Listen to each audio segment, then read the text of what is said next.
In a dark room with just the glow from two monitors, and we can be seen on both, but with a lot of grain. We do get a brighter image coming from the N60, but lighting will be required to improve things. With natural light coming in and with us sitting next to the window, and this makes us overexposed on both, which is what I was expecting. There is some grain on both, which is more noticeable on the N940p, and this webcam does display more realistic colours, with the N60 bringing more in the way of vibrance and saturation. We try to manually configure the exposure in OBS, but when we drop this slider, -4, 3 and 2 don't do anything to the image, so we ended up with this really dark picture which didn't look great. And this is a similar case with the N60, where we can go to -1 and that's it. Once again, this brings a really dark image. Using a small ring light and we get a darker image on the N60, and if anything, maybe a little too bright on the N940p, but this does improve when we get a little distance from the light. The movement does look as though we are getting the full 30 frames per second, which is good. This comes with a huge 110-degree wide field of view, so a lot of your background will be on show, and you are going to get some warping to the sides of the image with it bending inwards. This is the 1440p footage, and we get a frame rate of 30 frames per second, which it does look as though we are hitting. I did notice that the left side of the frame looked really blurry, especially when you compare it to the right side. Dropping the resolution down to 1080p will allow you to get 60 frames per second. This will close the field of view down, so not as much of your background is visible. Using ring lights in front of us, and expect more vibrance on the N60 and better handling of the automatic exposure. If you can control the brightness of your lights, then this will help massively with the N940p to prevent you having to go into the manual exposure mode. There is noise in the background on both webcams, with the N940p flickering and the N60 having a static effect to it.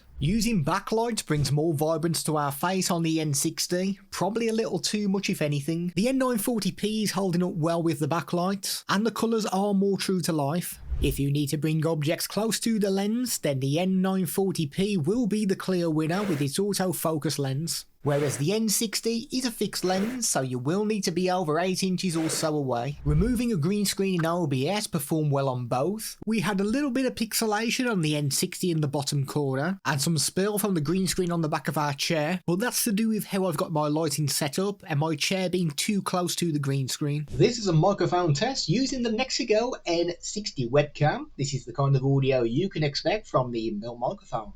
This is a microphone test using the Nexigo N940p. You can adjust the volume of the microphone using the provided remote control.